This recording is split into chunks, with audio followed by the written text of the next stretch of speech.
এয়ারটার ব্যবহারের পূর্বে মানে সমস্যা হচ্ছিল হ্যাঁ, পূর্বে যে আমার একটু অক্সিজেন ফিল করতো, ঘন ঘন ফিল করতো মাছ। তো আচ্ছা, মানে শীতের টাইমে একটু বেশি, বেশি বিশেষ হয় করে বেশি হয় কুয়াশাটা বেশি কারণে একটু অক্সিজেনটা বেশি ফিল করতো। তো এটা লাগানোর পরে আমার আমি অক্সিজেনের বডি আর ব্যবহার করি না। আগে যেমন অক্সিজেন ফিল করলেও অক্সিজেনের ওষুধটা ব্যবহার করতে হতো, এটা ব্যবহার করার পরে আমাকে আর অক্সিজেন ব্যবহার করতে হয়নি, আমি এটা দিয়েই শুধু কাজ। অক্সিজেনের। আসসালামু আলাইকুম, আমাদের ভিডিওতে আপনাদের স্বাগতম। আজ আমরা জয়পুরহাটের শালজুন এলাকায় এসেছি। আমাদের একটি সার্চ এয়ারটর চলছে এখানে, এক মৎস্যচাষী ভাইয়ের পুকুরে।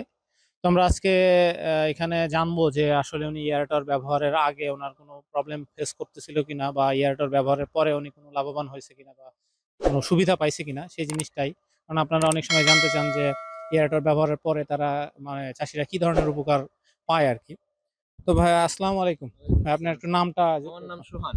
সোহান। সোহান। আচ্ছা, তো ভাই আপনার এই পুকুরের একটু পরিমাণটা বলবেন, কত আমার বড়? পুকুর এটা 5 বিঘা। 5 বিঘা পুকুরে আপনি একটা সার্চ টু হ্যাঁ। হর্স পাওয়ারের সার্চ এয়ারটর দিচ্ছেন। জি। এয়ারটর ব্যবহারের পূর্বে সমস্যা হচ্ছিল হ্যাঁ, পূর্বে যে আমার একটু অক্সিজেন ফিল করতো, ঘন ঘন ফিল করতো মাছ। তো আচ্ছা, মানে শীতের টাইমে একটু বেশি, বেশি বিশেষ হয় করে বেশি হয়। কুয়াশাটা বেশি কারণে একটু অক্সিজেনটা বেশি ফিল করতো।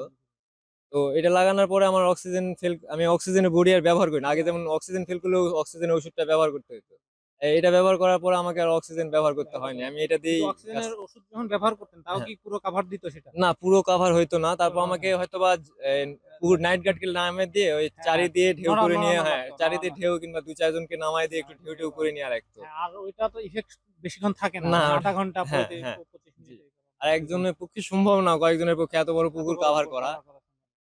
মানে এটা দেওয়ার পরে আর ওই টেনশন না, ওইটা আমাকে থাকে আর না। অক্সিজেনের বড়ি এগুলো ব্যবহার করতে হয়নি, কোনো কিছু করতে হয়নি। আমি এখন এটা দিয়েই আপনার ওই অক্সিজেন যখন দেখি যে একটু ফেল করতেছে তখন এটাই চালাই দিই, তখন সবকিছু ঠিক হয়। আর আপনার এইটা আপনার যে চালাচ্ছেন, আপনার হ্যাঁ এই যে এখানে বলতেছেন যে 5 বিঘা প্রায়, হ্যাঁ, তো 5 বিঘা। 5 বিঘা তো অনেক বড় জায়গা। আমরা তো হ্যাঁ, নর্মালি রিকমেন্ড করি যে 3 বিঘায় তিন একটা করে তিন দেওয়া। বিঘা। তো এইটাতে আপনার কি কাভার করতেছে মোটামুটি? হ্যাঁ, আমার মোটামুটি কাভার করতেছে।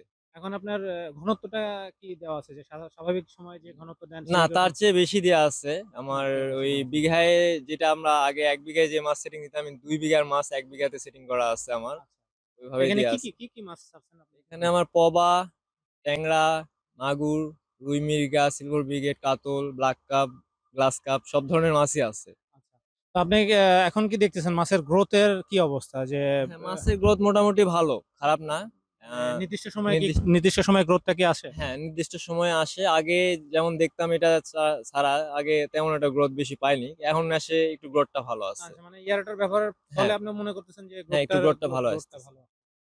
না, ইয়ারটার না থাকলে যেমন শীতকালে মাছের খাবারের পরিমাণও কিন্তু কমে যায়, মানে হ্যাঁ, খাওয়া পরিমাণ খাইতে কমে চায় যায়। না জি। ঠিক মতো।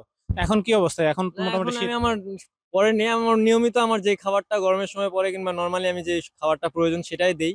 যদি দেখি যে সকালে কুয়াশার একটু পরিমাণটা বেশি হয়ে গেছে তখন আমি মেশিনটা চালু করে মেশিন দিই চালু আর কি। করে দেন, তাহলে আর সমস্যা হয় না। আর হ্যাঁ, এমনি সময় নরমালি সময় কখন চালান, রাতে কখন, কখন থেকে নর্মালি কখন? সময় আমি ভোর রাতে চালানোর চেষ্টাটা একটু বিশেষ করি। কখন মানে টাইমটা আপনার 4টা-5টার দিকে। 4টা 5টা। কতক্ষণ চালান আপনি? আমি 1 ঘন্টা। 1 ঘন্টা করে। মানে তার মানে আপনার যে সময় মনে হচ্ছে বা হ্যাঁ, যে একটু মাছ জাগার মাছ সময়, জাগার সময় একটু সেই সময় সেই 1 থেকে 1.5 সময়টাতে এক ঘন্টা, থেকে 1.5 ঘন্টা 1.5 ঘন্টা চালাই দিই। চালাইলে। আচ্ছা, আর এখন আপনার যে নির্দিষ্ট সময়ে তাহলে আপনি প্রোডাকশনটা পাচ্ছেন যে, হ্যাঁ, নির্দিষ্ট সময় না প্রোডাকশন। ইয়ারটার তো মোটামুটি তো বছর দুয়েকের মতো হলো নাকি আপনার হ্যাঁ, কথা? 2 বছর। 2 বছর আমার হলো। 2 বছর হচ্ছে। মানে ইয়ারটারে কি কোনো প্রবলেম হয়েছিল এর মাঝখানে? না, এর মধ্যে তেমন কোনো প্রবলেম হয়নি। জাস্ট ওই পাখাটার একটু পাখাটার মানে সমস্যা হয়েছিল। পানিটা না হাইট পানিতে, কমে হ্যাঁ, যাওয়ার হাইট কারণে কমে হয়তোবা যাওয়া। পাখাটা বাড়ি লাগছিল নিচে। এই কারণে হয়তো একটু ফাটে গেছিল। ওটা একটু ঝালাই করে নিয়ে ঝালাই আসি। করা লাগছে। এছাড়া তেমন কোনো প্রবলেম না, হয়নি। এছাড়া আর তেমন কোনো প্রবলেম হয় নাই। মানে এখন আপনি মানে যার পুকুরে ইয়ারটর নাই তাদের জন্য কি বলবেন, যে তাদেরকে হ্যাঁ, ইয়ারটর তাদেরকে লাগানো নেওয়া উচিত? উচিত, লাগানো উচিত। সবাইকেই লাগানো উচিত। কারণ এটা অনেক উপকারী। অক্সিজেন জনিত আর কোনো হ্যাঁ, টেনশন এখন আর অক্সিজেন করতে জনিত হবে না। অ্যামোনিয়া, পিএস এগুলানেরও অনেকটা জিনিস ভারসাম্য হ্যাঁ, মানে রক্ষা করে। নরমালি হ্যাঁ, পানিতে তো আপনার অক্সিজেনের সমস্যা হইলেই বাকি গ্যাসগুলো হ্যাঁ। ফর্ম করে, সমস্যা করে। অক্সিজেন লেভেল ঠিক থাকলে ওগুলোও দেখা যাচ্ছে হ্যাঁ, মিনিমাইজ, কমে যায় আরকি। তো দর্শক আপনারা শুনতে পারলেন যে উনি এখানে প্রায় 5 বিঘা পুকুরে একটা সার্জ এয়ারটর ব্যবহার করছেন, এবং দীর্ঘ 2 বছর যাবত এই এয়ারটরটি ওনারা ব্যবহার করছেন, এবং এর ফলে ওনারা বলছেন যে এখন অক্সিজেন জনিত যে কোনো প্রবলেম আর ওনারা এখন লক্ষ্য করছেন না। এবং আগে যেমন অক্সিজেন মেডিসিন দেওয়া লাগতো সেটাও দিতে হচ্ছে না। আবার এটার খুব একটা মেনটেনেন্স কষ্ট নাই। ওনার মাঝখানে পাখার একটু প্রবলেম হয়েছিল। তো এটা যেকোনো কারণে হতে পারে। একটা মেশিনের, হ্যাঁ, হাইটের কারণে বলছে, যে পানির হাইট কমে যাওয়ার কারণে হয়তো নিচে কোনো কাছে বাড়ি খাওয়ার কারণে হয়েছে। তো আপনারাও চাইলে এই ইয়ারটরটি কালেকশন করতে পারেন।